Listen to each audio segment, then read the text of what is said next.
नमस्कार। ABC यानी Ajay Bhambi channel में आप सबका स्वागत है।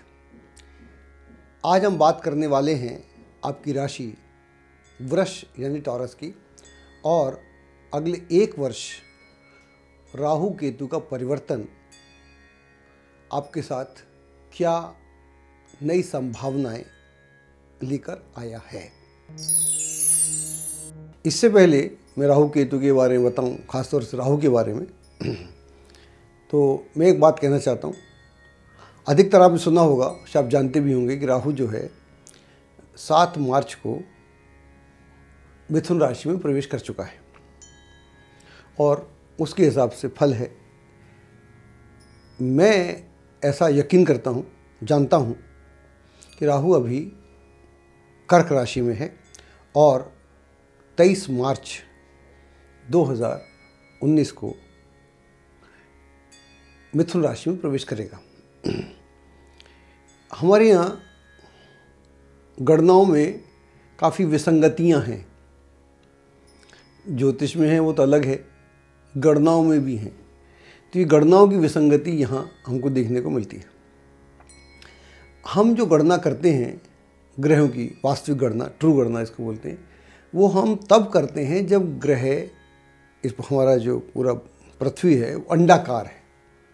हम जानते हैं अंडाकार है, ओवल शेप में है, एलिप्टिकल है, ये हम सब जानते हैं।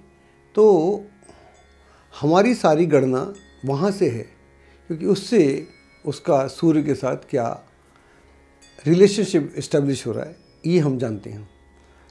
और ऐसा मानते हैं, मान्यताओं में है, वो बोलते भी हैं कि दुनिया गोल है, पृथ्वी गोल है, ऐसा बोलते हैं।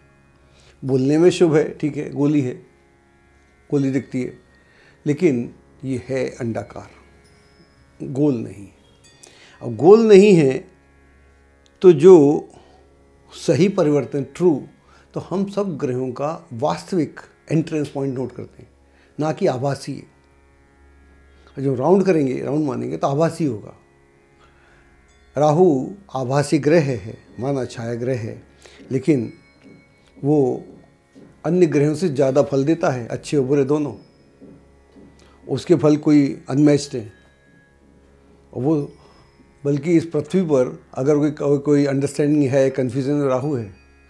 समझ में आ जाए तो राहु है, नहीं समझ में आए तो कन्फ्यूज़न भी राहु है। तो ये राहु है जिससे हम रोज़ डील करते हैं। हमारा जो भ्रम है वो राहु है।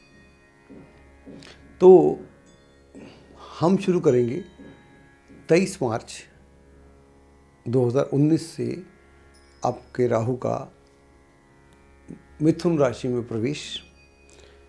तो अगले, इसको हम 2 भागों में बांट रहे हैं। हम बात कर रहे हैं मार्च 2019 से लेकर मार्च अप्रैल 2020 तक की, और तारीख मैंने आपसे बता ही दी। तो यहाँ पर राहु जो है 23 मार्च को जब मिथुन में प्रवेश करेगा तो उसका जो नक्षत्र होगा वो होगा पुनर्वसु, जिसका स्वामी या लॉर्ड जुपिटर है। यहाँ ये 27 सितंबर तक रहेगा और फिर पिछले नक्षत्र में उसी बात में करते हैं। तो आपकी राशि से ये क्या सिमेट्री इस्टेब्लिश करेगा, इसकी हम बात कर रहे हैं। क्या एक सिस्टम डेवलप करेगा और जो आपके जीवन का कियोस है उसे कैसे हटाया जा सकता है।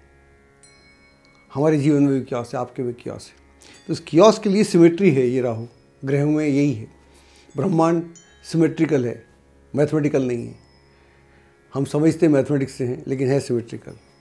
तो हम इसीलिए ट्राइंगल्स और चतुर्भुज और जितने भी एंगल्स हैं ज्योमेट्री के, उससे बात समझते हैं। तो अगर जितना आप धन के मामले में जितने चैतन्य रहेंगे, जितने प्रैक्टिकल रहेंगे, जितने ऑनेस्ट रहेंगे, उतना अलग तरह का माहौल क्रिएट होगा। तो पहला, वाणी, परिवार, प्रॉपर्टी जो आप अर्न कर सकते हैं, अपनी इनकम को बढ़ाने का क्या उपाय हो सकता है। इस सब को करने के लिए आपको अलग तरह के चुनौतियाँ या चैलेंजेस या कंपटीशन से गुजरना पड़ेगा।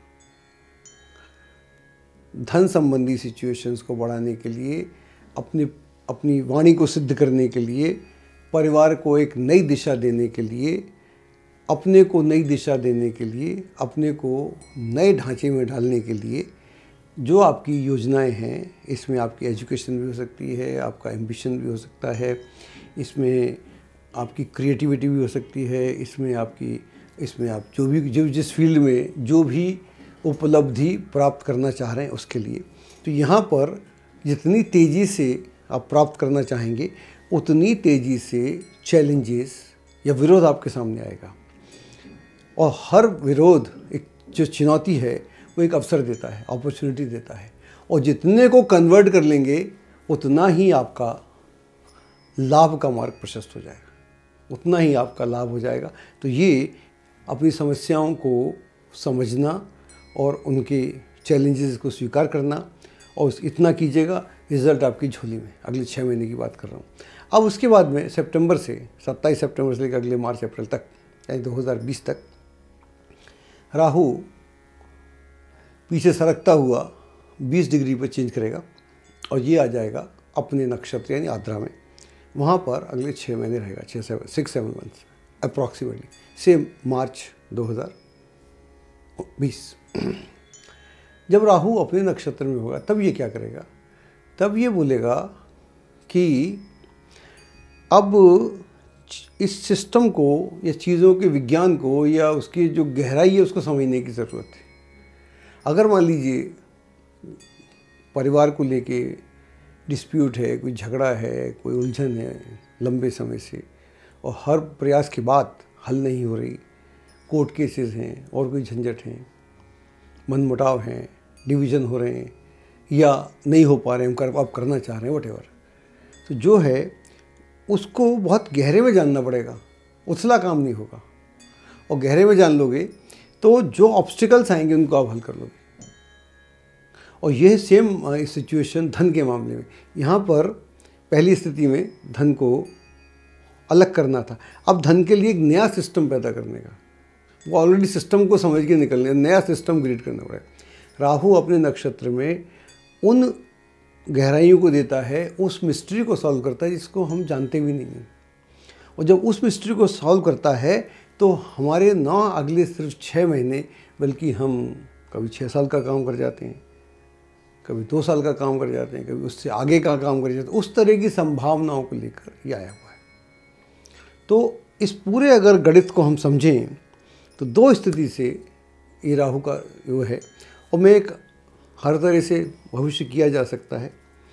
मेरा जो प्रयास है कि जो ज्योमेट्री है बेसिकली एस्ट्रोलॉजी की, जो इसका रेखा चित्रों से वर्णन किया जा सकता है, ये मैथमेटिक्स का सब्जेक्ट लिमिटेड है। जो इसकी मिस्ट्री जो है वो इसके रेखा गणित में, ज्योमेट्री में। तो जो ज्योमेट्री है अंतरिक्ष की, ये आपकी राशि जब आप पैदा हुए आपकी कौन सी राशि थी, उस राशि से आपके अंतरिक्ष का क्या संबंध है, उस संबंध में आज आप कहाँ खड़े हुए हैं। मैंने माना कुंडली में अच्छा है बुरा है, वो डेफिनेटली कंट्रोल करेगा, लेकिन जहाँ अच्छा है वो बहुत अच्छा कर देगा। अगर मान लीजिए वहाँ अच्छा नहीं है तो उसमें भी बदलाव लाने का प्रयास करेगा। देखते रहें अजय भामी चैनल। नमस्कार। एस्ट्रोलॉजी की सटीक जानकारी के लिए विश्वविख्यात एस्ट्रोलॉजर अजय भामी के YouTube चैनल ABC चैनल को सब्सक्राइब, लाइक और शेयर करें।